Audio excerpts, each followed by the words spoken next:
అందశక్తి గారు ప్రధానంగా గతంలో ఇచ్చినటువంటి హామీలపైనే ఈ రోజు కేటీఆర్ గారు ఆయన ఫోకస్ చేసినటువంటి అంశం గత హామీలు కాంగ్రెస్ ప్రభుత్వం ఇంప్లిమెంట్ చేయడంలో ఎందుకు ఫెయిల్ అయింది? ఇప్పుడు హామీలు అనేటువంటి అమలు చేసేటప్పుడు అసలు వాస్తవానికి రాష్ట్రాల మీద బర్డన్ ఉంది.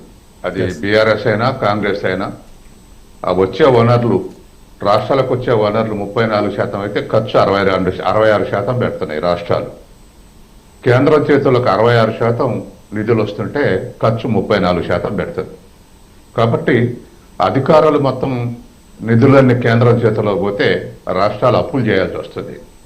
రాజకీయ పార్టీలు మీరే చేసిన అప్పులు అంటే మీరే చేసిరు అనుకుంటారు. నేను ఒక ఎకనామిక్ స్టూడెంట్గా అన్ని పార్టీలు చేస్తున్నాయి, అన్ని రాష్ట్ర ప్రభుత్వాలు చేస్తున్నాయి. రాష్ట్ర ప్రభుత్వాల పరిస్థితి అది. కాబట్టి ఒకటి కొద్దిగా ఎక్కువ ఒకటి తక్కువ ఉండొచ్చు. కానీ ఇప్పటికే 6-7 రాష్ట్రాలు జిఎస్డిపిలో ఈ కార్పొరేషన్ రుణాలు కలిపితే 40% దాటినాయి.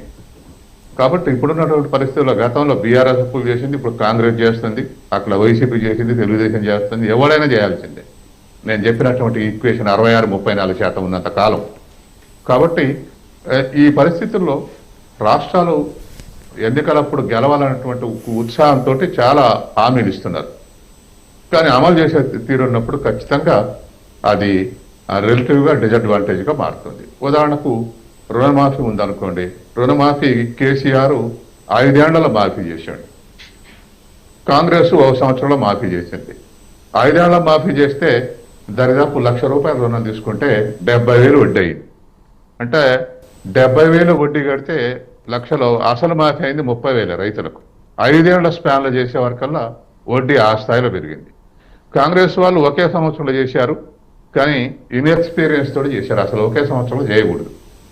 రైతులు రైతు భరోసా గురించి అడుగుతారు, కానీ రుణమాఫీ గురించి ఎంత అర్జెంటుగా చేయమనిలే. కానీ వాళ్ళు హామీ ఇచ్చారు కాబట్టి 21,000 కోట్లు రుణమాఫీ చేసే క్యాపబిలిటీ ఏ రాష్ట్రానికి లేదు. భారతదేశంలో ఏ రాష్ట్రం చేయలేదు. తెలంగాణలో వీళ్ళు చేశారు. వీళ్ళు చేయటం వల్ల ఇప్పుడు మనం అనుకున్నటువంటి స్కీమ్స్ 3-4 స్కీమ్స్ వెనకబడిపోయినాయి.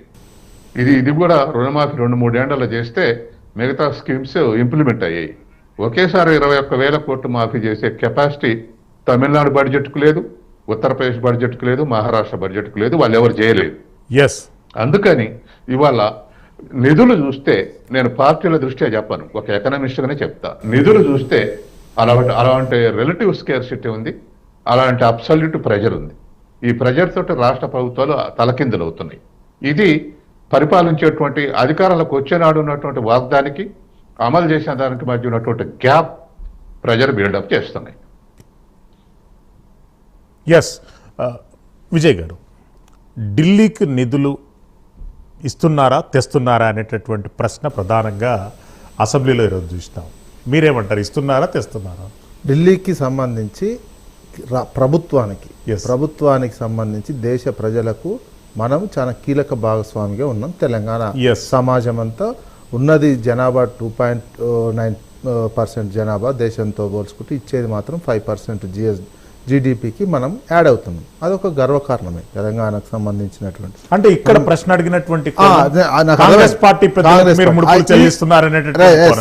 ఢిల్లీకి ప్రజల పరంగా ప్రభుత్వ పరంగా మనం దేశాన్ని ఆదుకుంటున్నటువంటి సిచ్యువేషన్. అంటే ఓ రకంగా